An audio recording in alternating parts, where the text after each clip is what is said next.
అవిద్యానామంతస్తిమిరమిహిరద్వీపనగరీ జడానాం చైతన్యస్తబకమకరాంధశ్రుతిఝరీ దరిద్రాణాం చింతామణిగుణనికా జన్మజలధౌ నిమగ్నానాం దంష్ట్రామురరిపువరాహస్య భవతి.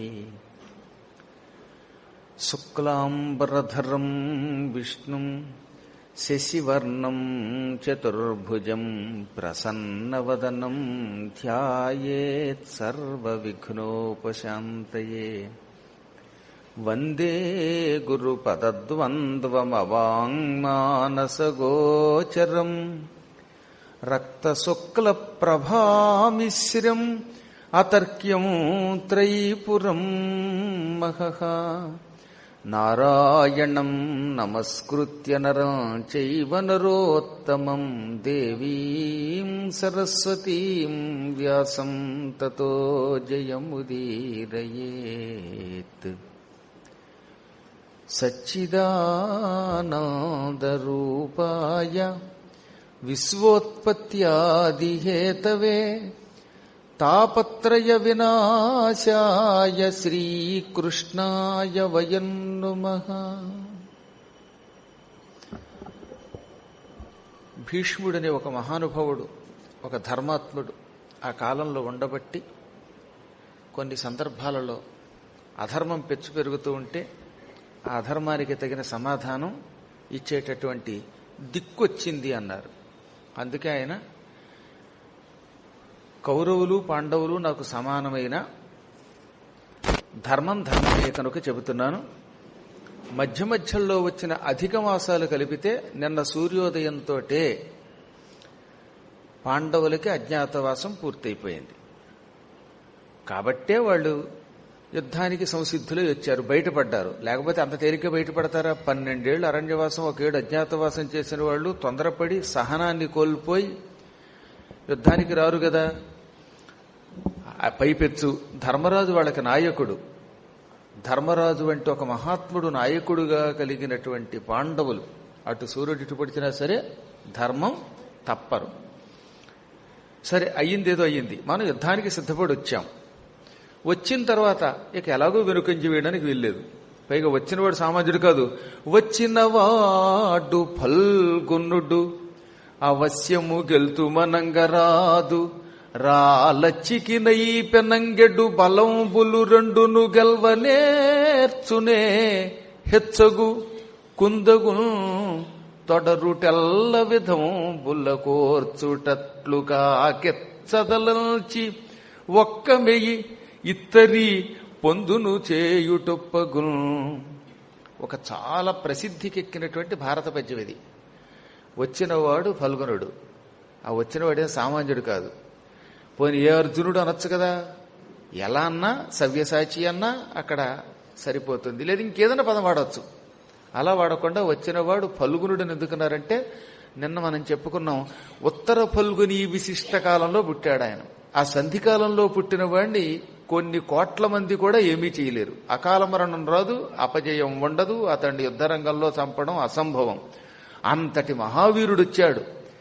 ఏకవీరుడు అని పిలవడానికి అర్హత కలిగిన వాడు వచ్చాడు. కాబట్టి అతన్ని మనం తప్పక యుద్ధరంగంలో ఓడిస్తామనే నమ్మకం లేదు. అసలు ఓడిస్తామనే నమ్మకం పక్కన పెడదామండి. మేం ఖచ్చితంగా జయిస్తాం అని ఎవడైనా అనడం తెలివి తక్కువతనం. సహజంగా లోకల్లో రాజ్యం కోసం 2 వర్గాల వాళ్ళు యుద్ధం చేరుస్తూ ఉన్నప్పుడు అందులో ఏదో ఒక వర్గానికి విజయం వస్తుంది, కానీ 2 వైపులా విజయం రాదు కదా. రాలచ్చి అంటే రాజ్యలక్ష్మి అని అర్థం అనమాట. రాజ్యలక్ష్మి కోసం 2 భయంకరమైన పరాక్రమం కలిగిన విరోధి వర్గములు యుద్ధానికి సంసిద్ధమైతే అందులో ఎప్పుడు ఏది పై చెయ్యి అవుతుందో చెప్పలేం. ఒకటి హెచ్చవుతుంది, ఒకటి కుందవుతుంది, ఒకటికి దానికి విజయం వస్తుంది, ఒకదానికి అపజయం వస్తుంది. ఎప్పుడైనా అంతే కదండి. ఆటల్లో కూడా అంతే. ఫైనల్ గా యుద్ధానికి తలపడిన తర్వాత మనం నెగ్గచ్చు, లేదా పాకిస్తాన్ వాళ్ళని ఎక్కచ్చు. ఏం చెబుతాం, మన చేతిలో ఉంది. చివరికి వచ్చరికి జయాపజయాలు దైవాధీనాలు. ఇలాంటప్పుడు మనం యుద్ధానికి సంసిద్ధం అవ్వాలి. లేదా రెండోది ఏం చెప్పాడు, ఈ సమయంలో పొందుగు కనీసం సంధి అయినా చేస్తే మంచిది. నా ఉద్దేశం అయితే సంధి చేయడం చాలా మంచిది. సంధి చేస్తే బాగుపడతాం. లేదు ఎలాగో యుద్ధానికి వచ్చాం కనుక యుద్ధం చేయడం మంచిది. ఏమంటావు దుర్యోధన అంటే, మనకి పాండురాజ తనయ వర్గానికి మధ్యలో సంధి అవడం అసంభవం. నా శరీరంలో ప్రాణం ఉన్నంత వరకు వాళ్ళకి రాజ్యం ఇవ్వను. వాళ్ళని ఏ రకంగా అయినా నాశనం చేయడానికే ప్రయత్నిస్తాను. దానికి నేను వంచనకి, కపటత్వానికి, క్రూరత్వానికి వెనుదీయను. సుస్పష్టంగా చెప్పేశాడు. ఎందుకింత పెద్ద గొంతుకుతో చెప్పాడు. ఎక్కడో ఉన్న అర్జునుడికి వినబడేలా చెప్పాడు. మనకు పాండురాజ తనయ వర్గమునకు పొసగదు. మా వంశానికి పాండురాజ వంశానికి మధ్యలో పచ్చగడ్డేస్తే భగ్గుమంటుంది. అటు సూర్యుడు ఇటు పొడిచినా నేను వాళ్ళకి రాజ్యం ఇవ్వను, యుద్ధానికే సిద్ధం. ఏదో రకంగా వాళ్ళని అడవికి గంటుదామని ప్రయత్నించాను. ఆ ప్రయత్నం సఫలమయ్యిందా పర్వాలేదు, విఫలమైనా పర్వాలేదు, యుద్ధమే చేస్తాను. నాకు చావైనా ఇష్టమే, వాళ్లతో మాత్రం నేస్తం కుదరదు, నెయ్యం కుదరదు అనగానే, సరే అయితే యుద్ధానికి అందరూ కూడా మనం సంసిద్ధం అవుతాం. ఇక్కడే మనం చేయవలసిన పని ఒకటి ఉన్నది. అర్జునుడు ఏనుగుల గుంపును చూచి ఆకలితో ఉన్నటువంటి సింహంలాగా దూకడానికి సిద్ధంగా ఉన్నాడు. ముందుగా దుర్యోధనుడి మీదే ఉంటుంది అతని కక్షంతా, కశంతా. దుర్యోధనుడి మీద పడి చావు కొడితే ఇప్పుడున్న పరిస్థితుల్లో దుర్యోధనుడు అతను ఎదుర్కోలేడు. ఎందుకంటే అతనికి తీవ్ర క్రోధం, ఇతనికి అంత క్రోధం వచ్చే అవకాశం లేదు. ఆ తీవ్ర క్రోధంలో కూడా ఏదో కోపం తెచ్చుకున్న అసమర్థుడు కాదాయన. అసమర్థుడి కోపం అని ఒకటి ఉంటుంది. ఎందుకు పనికి మళ్ళీ వాడు కోపం వస్తే ఏమిటిట, వాడికి విలువ లేదు. ఇంట్లో ఒక ఆయన ఉన్నాడు, వాడికి జీతం వస్తుంది, కుటుంబం ఉంది, చీటికి వాడికి అందరి మీద అరుస్తాడు. కానీ ఇంట్లో ఎవడు వాడి మాట లెక్క చేయలేడు. అలా ఎవడూ వాడి మాట లెక్క చెయ్యని ఈ అసమర్థునికి ఎంత కోపం వస్తే ఉపయోగం ఉంది?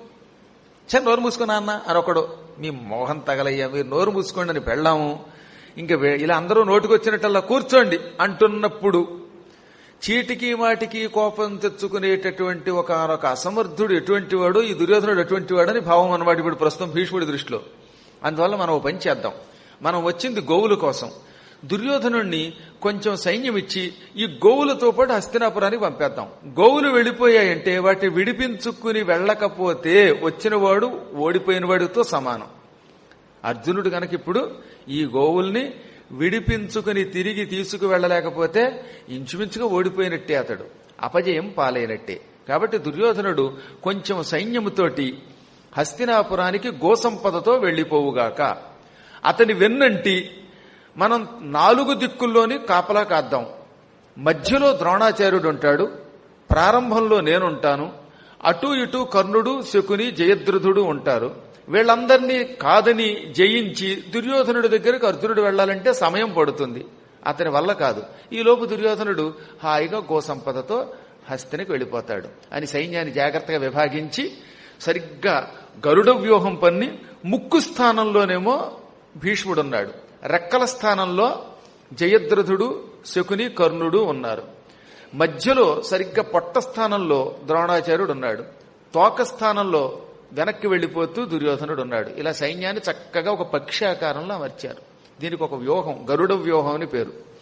వ్యూహం చాలా గొప్పది.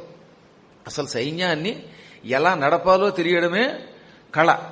అందుకే వాటికి ఒక పెద్ద ప్రత్యేకమైన ప్రణాళిక, బాగా శిక్షణ ఉంటుంది. ఇప్పుడు మనందరికీ మిలిటరీ నాయకులు ఉన్నారే, వాళ్ళది వ్యూహం అంటారు. ఆ వ్యూహం లేకపోతే అనవసరంగా యుద్ధం చేస్తే చచ్చిపోతాం. ఆ వ్యూహాన్ని నడిపించడంలో బాగా ఆరితేరిన వాళ్లలో మహానుభావుడు భీష్ముడు ఒకడు. చిత్రం ఏమిటో తెలిసిన, భీష్ముడు, ద్రోణుడు వీళ్ళు ఎంత గొప్పవాడైనా వీళ్ళందరికంటే దృష్టజుమ్నుడు కూడా చాలా గట్టివాడండి. అందుకే 18 రోజులు పాండవులకి సేనాధిపతిగా ఉండి ఆయన మాత్రం చివరిదాకా ఒకడే సేనాధిపతి. పాండవుల సేనాధిపతి ఒక్కడే, కానీ కౌరవులకో 4 మారారు. కాబట్టే చెప్పొచ్చేది ఏంటంటే సేనాధిపతికి వ్యూహం కూడా చాలా అవసరం. శత్రువుల యొక్క నైపుణ్యాన్ని తిరగగొట్టి విజయాన్ని సాధించడానికి సైనికుల్ని ఏ మూల ఎవరిని పెట్టాలి అనే తెలివితేటలు కలిగి ఉన్నవాడే సేనానాయకుడు అవుతాడనమాట. అటువంటి మహానుభావుడు భీష్ముడు ఇలా పంపిస్తూ ఉండగా ఈ సమయంలో యుద్ధం చూడాలనే కుతూహలం కలిగి ఇంద్రుడు, చంద్రుడు మొదలైన వాళ్ళంతా దివ్య విమానంలో ఆకాశంలోకి వచ్చారు. వాళ్ళు ఎందుకు వచ్చారో తెలుసునా, అందరూ యుద్ధం చేస్తుంటే రారు వాళ్ళు. భూలోకంలో చాలా మంది యుద్ధాలు చేస్తారు. ఆ యుద్ధాలన్నీ చూడడానికి దేవతలు వస్తారా? ఇప్పుడెందుకు దేవతలు వచ్చారు? ఇక్కడ ఉన్నది ఒక్కడే, ఒక్క మహాపురుషుడికి ఇంత భయంకర కౌరవ సైన్యంతో యుద్ధం జరుగుతోంది. అసలు ఇలాంటి యుద్ధం ఎలా ఉంటుందో చూద్దాం అని ఇంద్రుడు కొంతమంది పరివారాన్ని విమానంలో ఎక్కించుకొచ్చాడు. ఈ సమయంలో ఎప్పుడూ లేనిది పాండురాజు గారికి కూడా హుషారు వచ్చేసింది. టండోయ్, మా అబ్బాయి గారి యుద్ధం నేను చూస్తాను. ఇతడు నీకు పుత్రుడే, నాకు పుత్రుడే. నాకేమో వరసకు పుత్రుడు, నీవేమో వరం ఇచ్చి అతన్ని పుట్టించావు, కాబట్టి నేను వస్తానని పాండు మహీపాలుండాఖండలు చేరువున పెద్ద గద్దియ అమరీ మండలి వీచోపులెడగ నుండి కనుంగొనుచు నుండెనుజ్వల భంగిన్. పాండు మహారాజు గారు తన భార్య మాద్రితో దివ్య శరీరంతో స్వర్గంలో ఉన్నాడు. ఆయన కూడా ఇంద్రుడికి కుడి పక్కన ఓ పెద్ద పీఠం మీద, బంగారు పీఠం మీద కూర్చున్నాడు. పాండురాజు అంటే చాలా గౌరవం ఇంద్రుడికి. అందుకని మంచి అప్సరస్సల్ని, సుందరీమణుల్ని పిలిపించి ఈయనకి విసనకర్రలు విసరండి అన్నట్ట. వాళ్ళు చామరములు పుచ్చుకుని విసురుతున్నారట. అమరీమండలి అన్నాడు. అందుకే అమరమండలి కాదు, అమరీమండలి. అప్సర స్త్రీలు వీచోపులు ఇస్తున్నారన్నమాట. వీచోపులు అంటే ఏమిటి? వింజామరులతో అలా విసరడం. అలా విసురుతూ ఉండగా కొడుకు యుద్ధం చూడడానికి ఆయన సిద్ధపడ్డాడు. ఆ సమయంలో ముందుగా అర్జునుడు ఏం చేశాడు? చూచావా, ఈ దుర్యోధనుడు ఎంత తెలివైనవాడో, ఎక్కడా మనకు కనబడ్డంలా ఆ ముందు పోతున్న సైనికుల్లో ఉండాలి వాడు. ఈ తెలివితేటలు వాడివి కాదు, మా తాతగారివి. వాడి మొహానికి ఇన్ని తెలివితేటలు ఎక్కడున్నాయి? కుటిలత్వం, కుళ్ళు, కుతంత్రాలు, మోసం తప్ప వాడి దగ్గర సక్రమమైనటువంటి తెలివితేటలు లేవు.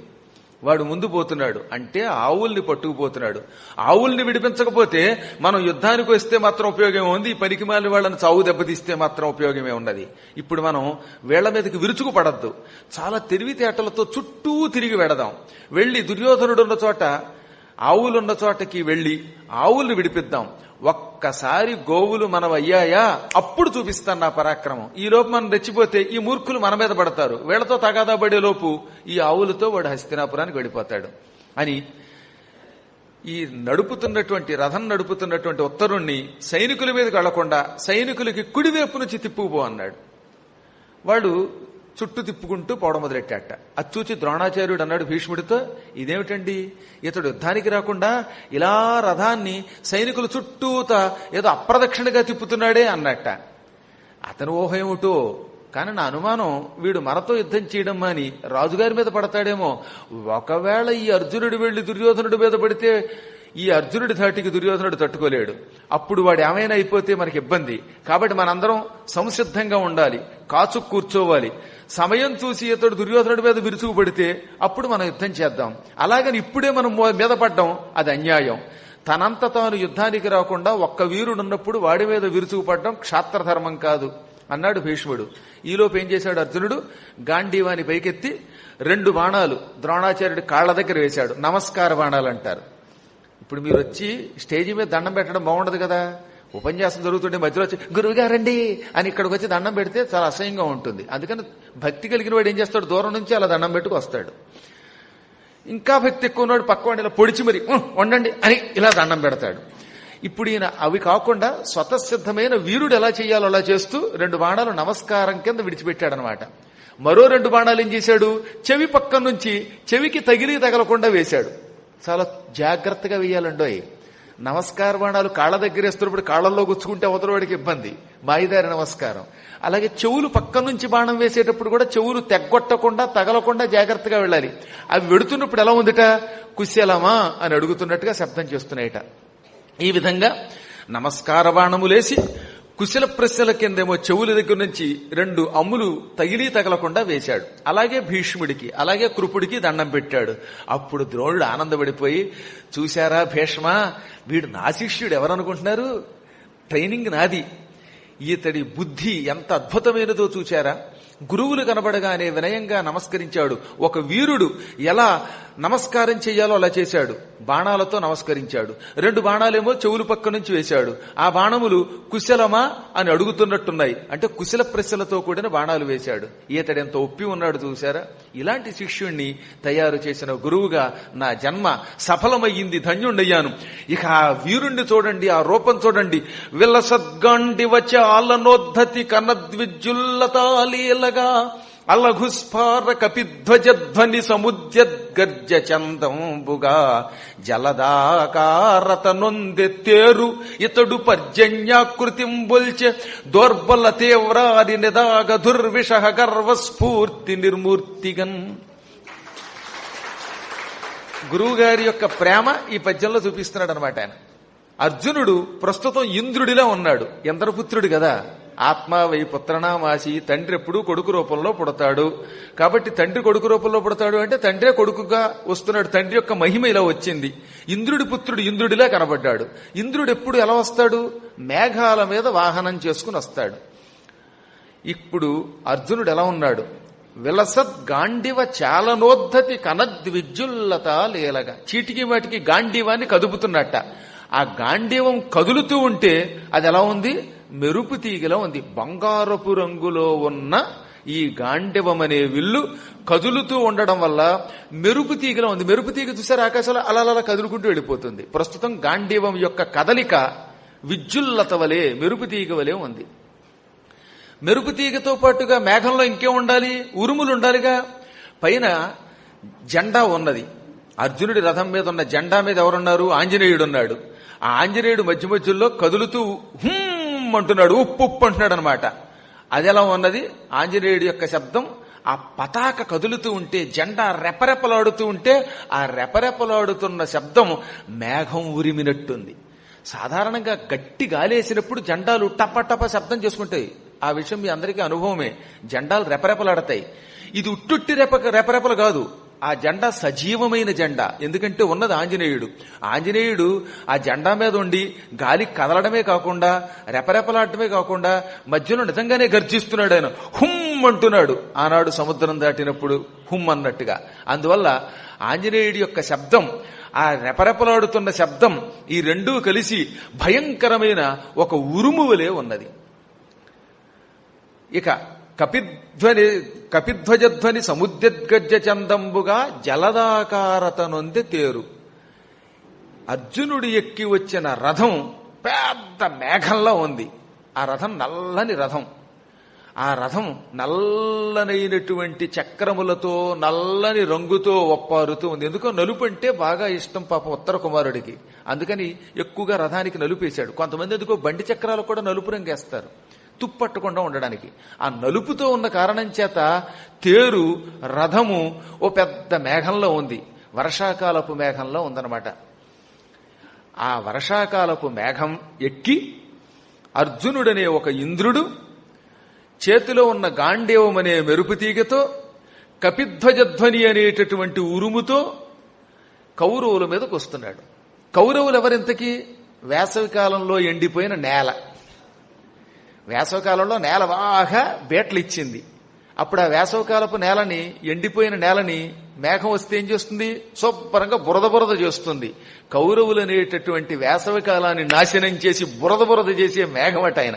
అంటే వర్షంతో, ఏ వర్షంతో? బాణవులనే వర్షంతో ఈ దరిద్రపు నేలని ఇప్పుడు కాసేపట్లో దున్నబోతున్నాడు. ఈయన కాసేపు రైతు అయిపోయాడు అనమాట. వాళ్ళని దున్ని అవతల పారేస్తాడు, బురద చేసి పారేస్తాడు. ఏం ఊహండి అసలు అది. అలాంటి ఆ వీరుడు నా శిష్యుడు అనగానే అర్జునుడు చక్క వెళ్ళిపోయి ఈ చుట్టూతా తిరిగి అదిగదిగో దుర్యోధనుడు చూసావా? వాడి సైన్యం గోపాలకులతో కలిసి గోవుల్ని తరలించుకుని హస్తినాపురానికి పోతోంది. పైగా ఆ గోపాలకులు ఎవరు? మనవాళ్లే. ఈ దుర్యోధనుడు విరాటరాజు గారి దగ్గర పనిచేసే గోపాలకుల్ని బంధించి, ఒరేయ్ మిమ్మల్ని తన్నుతాను, ఈ గోవుల్ని తీసుకుని మా నగరానికి వెళ్ళండ్రా అని వాళ్ల ద్వారానే గోవుల్ని పట్టుకుపోతున్నట్ట. మళ్ళీ వాళ్ళ గోవులు ఎత్తుకుపోవడానికి వాళ్ళ గోపాలకులే. వారి గోపాలకులతో వారి గోవుల్ని హస్తినాపురానికి తరలించుకుపోతున్నాడు, ముందు కొంత సైన్యంతో. ఆ సైన్యానికి వెనకాతల కాపలాగా ఉన్న భీష్ముడు మొదలైనటువంటి వాళ్ళకి మధ్యలోకి మన రథం తీసుకెళ్ళన్నట్టు ఈయన. అంటే దుర్యోధనుడు అలా ముందున్నాడు, భీష్మాదులు వెనకున్నారు, మధ్యలోకి రథాన్ని సారథి అయినటువంటి ఉత్తర కుమారుడు తీసుకొచ్చాడు. రాగానే పట పట పట దుర్యోధనుడి యొక్క జెండా పగలగొట్టేసి దుర్యోధనుడి దగ్గర ఉన్న సైనికుల్ని చంపేసి ఈ వెనకాతలు వచ్చేవాళ్ళు వచ్చేలోపే గోపాలకుల్ని పిలిచి ఈ దుర్యోధనుడి సంగతి నేను చూస్తాను, మీరు ఈ గోవులు తోలుకుని మన నగరానికి వెళ్ళిపోండనగానే వాళ్ళు ఆ గోవులు దొరుకుని వెళ్ళిపోయారట. కళ్ళు మూసి తెరిచేలోపు ఈ గోపాలకులు సందు చూసుకుని గోవుల్ని తీసుకుని విరాటరాజు గారి నగరానికి వెళ్ళిపోయారు. దిష్టి పిడతలాగా మిగిలిపోయాడు దుర్యోధనుడు. వాడి జెండా ఇరిగిపోయింది, వాడి దగ్గర ఉన్న గుర్రాలు చచ్చిపోయాయి, వాడు విరధుడైపోయాడు. ఈ వెనకాల వాళ్ళు వచ్చేలోపే వాడి పని అయిపోయింది. ఈ విధంగా గోవుల్ని మరల్చి సముత్సాహంతో చూసావా, దీనికి వ్యూహము అని పేరు ఉత్తర కుమార. మనం తొందరపడి యుద్ధం చేస్తే గోవులు దెబ్బతింటాయి. గోవులు దెబ్బతినకుండా వాటిని మళ్లించాం కదా, ఇప్పుడు యుద్ధానికి సిద్ధపడదాం అనేలోపు మహావేగముగా భీష్మాదులంతా వచ్చి పాపం జెండా విరిగిపోయి రథం లేక వెర్రిమొహం వేసుకున్న దుర్యోధనుడి దగ్గరకు వచ్చి పర్వాలేదు పర్వాలేదు, జెండాయేగా విరిగింది, నీ మెడ కాదుగా, పర్వాలేదు అని ఇంకొక రథంలో ఎక్కించి మళ్లీ వాడికో జెండా తగిలించి గుర్రాలు సిద్ధం చేసి మొత్తం మీద వాడిని విరధుడైన వాడిని రథికొండి చేశారు. ఇప్పుడు అందరూ కలిసి మళ్లీ వెనక్కి తిరిగారు అర్జునుడికేసి. అప్పుడు అర్జునుడు కేవల వీరరసమయాత్మకుడగుతుంది. ఇంక ఈతడులో ఇప్పుడు ప్రస్తుతం ఇంక ఏ రసము లేదు, ఒక్క వీరరసమే. ఎంతో పూర్వం ఉత్తరుడికి నీరసం, ఈయనకి వీరరసం. ఈ వీరరసుడైపోయి ధనుష్టంకారం ఒక్కసారి మళ్లీ చేసి గాంధీవాన్ని కఠినమైనటువంటి తన చేత్తో పట్టుకున్నాడు. పట్టుకుని ఉత్తర కుమార చూడు, ఆ కనపడుతున్న మహాసైన్యాన్ని, వీళ్లలో ఎవరో నీకు నేను నిరూపించి చెబుతాను. ఏ వీరుడెవడో వాడి పరాక్రమం ఎంతో చెబుతాను. ఇప్పుడు అటువంటి వీరులతో నేను యుద్ధం చేస్తాను. ఆ యుద్ధం చేస్తున్నప్పుడు నా పరాక్రమం ఎలా ఉంది, శత్రువుల పరాక్రమం ఎలా ఉందో నువ్వు తేరిపార చూడు. ఇంటికి వెళ్ళాక మాకు మధ్యలో ఉన్న తేడా చెప్పు. నాలో లోపాలుంటే నువ్వు చెబితే సవరించుకుంటాను. ఈయన సవరించుకుంటాట. ఇది చాలా గొప్ప అద్భుతమైన వినయం కూడా. నేను వాళ్లతో యుద్ధం చేస్తాను, వాళ్ళు నాతో యుద్ధం చేస్తారు. నా పరాక్రమం ఎలా ఉంది, వాళ్ళ పరాక్రమం ఎలా ఉందో చెప్పు నువ్వు. ఒకవేళ నాలో ఏదన్నా ఈ ధనుష్టంకారంలో కానీ, లేక బాణాలు ఎక్కువ పెట్టడంలో కానీ, వెయ్యడంలో కానీ, లక్ష్యం ఛేదించడంలో కానీ తేడా ఉంటే ఇంటికి వెళ్ళాక చెప్పు, ఇక్కడ కాదు, అప్పుడు నేను సర్దుకుంటాను. ఇదిగో చూడు, ముందుగా ఇక్కడ కూడా గురువు గారి మీదే ఎప్పుడు భక్తి, పక్షపాతం శిష్యులకు గురువుల మీద ఉండాలి. అందుకని ముందు గురువు గారితో ఎత్తుకున్నాడు. కాంచనమయ వేదికా కనత్కేతనోజ్వల విభ్రమము వాడు కలశజుండు సింహలాంగూల భూషిత నభోభాగ కేతు ప్రేంఖణము వాడు ద్రోణసుతుడు కనక గోవృష సాంద్ర కాంతి పరిస్ఫుట ధ్వజ సముల్లాసంబువాడు కృపుడు లలిత కంబు ప్రభాకలిత పతాకా విహారంబువాడు రాధాత్మజుండు మణిమయోరగ రుచిజాల మహితమైన పడగవాడు కురుక్షితిపతి మహోగ్రశిఖర ఘనతాళ తరువగు శడమువాడు స్వరనదీసూనుడేర్పడ చూచికొను.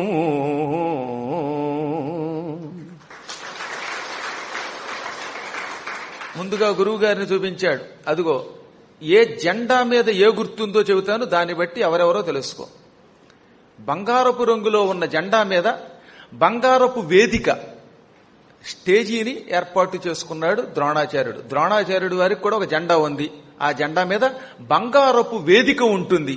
ఆ సువర్ణమయమైన వేదికని గుర్తుగా కలిగిన జెండా ఎగురుతున్నదే ఆ జెండాలో ఉన్నటువంటి జెండాతో కూడిన రథంలో కూర్చున్నవాడు కలశజుడు, కుంభ సంభవుడు, కొండలో నుంచి పుట్టిన మా గురువు గారు ద్రోణాచార్యుడు.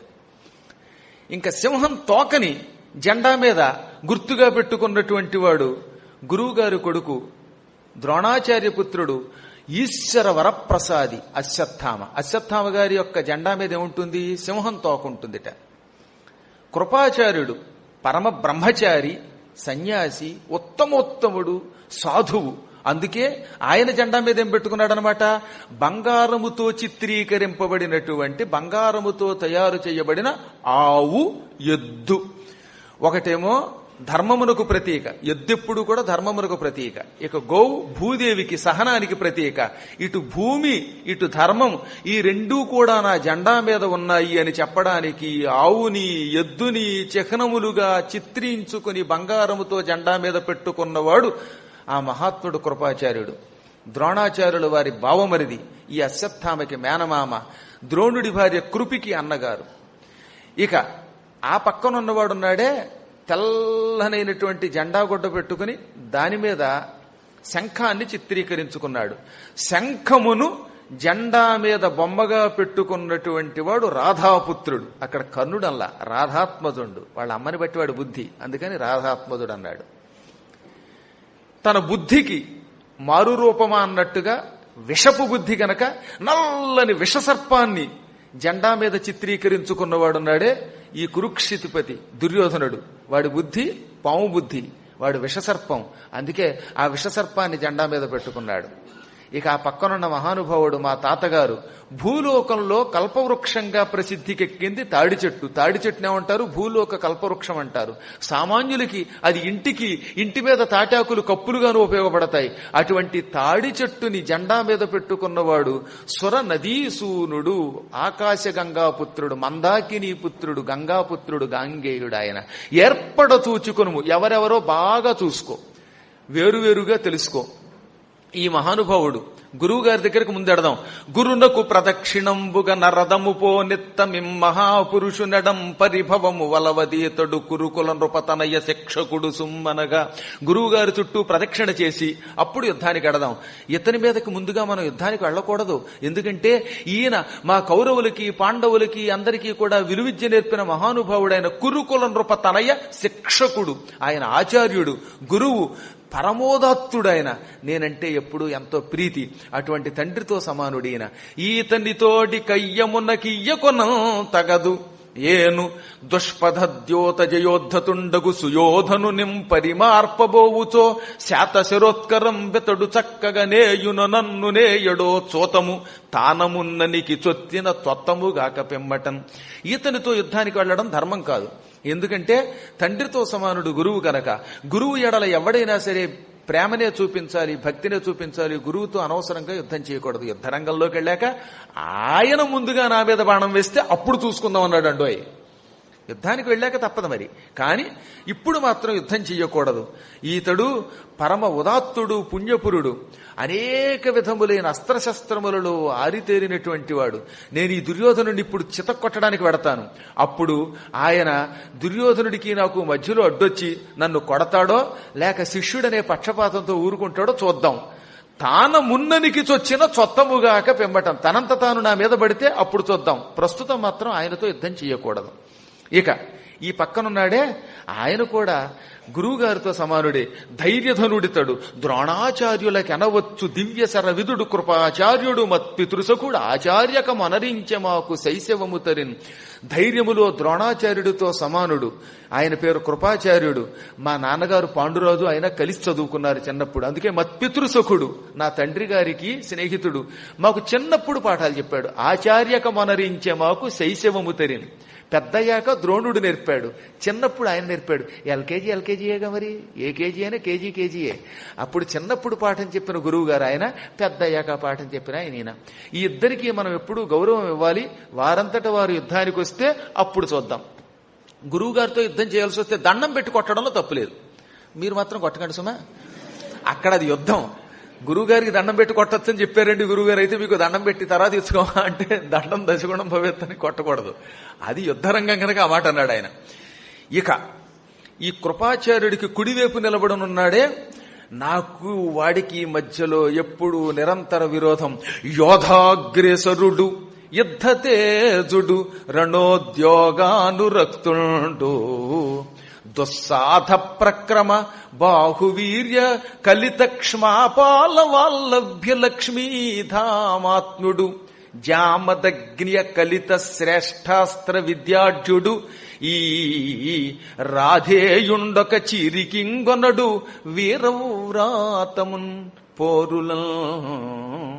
యోధులలో చాలా గొప్పవాడేతాడు. అర్జునుడి గొప్పతనం ఇది. అర్జునుడు అవతల వాడిని చులకనగా ఎప్పుడూ మాట్లాడ్డు. యోధులలో అగ్రేసరుడు అంటే ది సుప్రీం అన్నాడు. ఇతడు చాలా గొప్పవాడు యోధులలో. యుద్ధతేజుడు, మహాకాంతి కలిగిన వాడు, ఎప్పుడూ యుద్ధానికి సంసిద్ధంగా ఉంటాడు.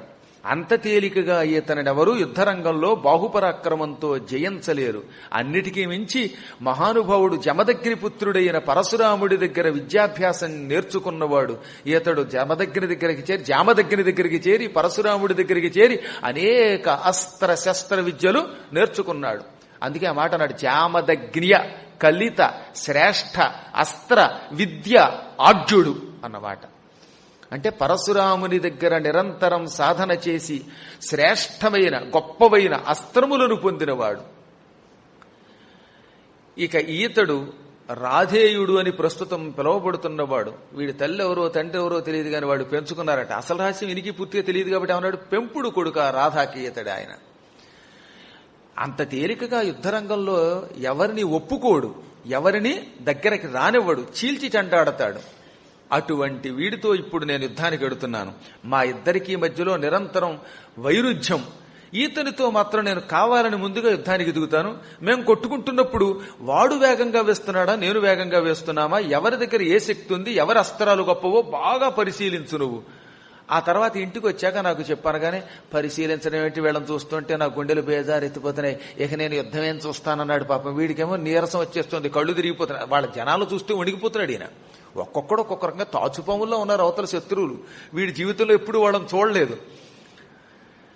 ఏం పెద్దగా పాండిత్యం లేనివాడు, కొత్తగా ఉపన్యాసం చెప్పడానికి వచ్చినవాడు ఈ వేదిక మీద కూర్చుంటే ఉత్తర కుమారులు ఎలా వణిగిపోతారో తెలుస్తుంది వాడు అప్పుడు. అందువల్ల చెప్పొచ్చేది ఏంటంటే, అందుకని నాకేమో హడలెత్తుతోందంటే పర్వాలేదు, నేనున్నాను కదా. ఇక ఆ రాధేయుని పక్కనే ఉన్నాడే, వాడిని ఇంత పూర్వం కూడా నీకు చూపించాను, ఇప్పుడు మళ్లీ చెబుతున్నాను. వాడే ఈ యుద్ధానికి మూలకారకుడు. ఉగ్రుడు, అనూనమాన మహిమోన్నత చాపుడు, అజయ్య విక్రమోదగ్రుడు, హస్తలాఘవ సమన్వితుడేయునడం, సమగ్ర కోపాగ్రహ బుద్ధిమాదశ అనార్యుడు కార్యములందు, ధార్త రాష్ట్రాగ్రజుడీతనింకతిసినప్పుడు పండువు నాకు నొత్తర. ఉత్తర కుమార, వీడు ఎప్పుడూ కోపంతో ఉంటాడు, ఒట్టి కోపిష్టి పీరుగా, ఉగ్రుడు అనమాట వీడు, భయంకరుడు వీడు.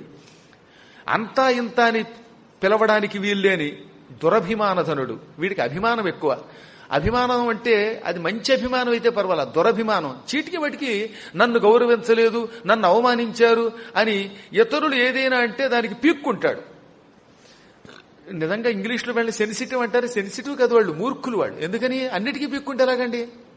అన్నం తిన్నారా అని అడిగామంటే, నేను అన్నం తినకపోతే సొన్నం తిన్నానా అంటే ఇంక వీడికి ఏం చెబుతాం? దుర్యోధనుడి బుద్ధి అది. మీరు ఏం చెయ్యండి వాడు ఉడుక్కిపోతాట. చీటికి వాటికి హాస్యం కూడా తట్టుకోలేడు. ఇతరుల మీద హాస్యం వేసి తన మీద ఎవరైనా హాస్యం సంధిస్తే తట్టుకోలేని మూర్ఖులకి ఏమని పేరు? అనూనమాన మహిమోన్నతులు అంటారు అటువంటి వాళ్ళని. అది చాలా ప్రమాదకరం అన్నమాట. వాడు మానవ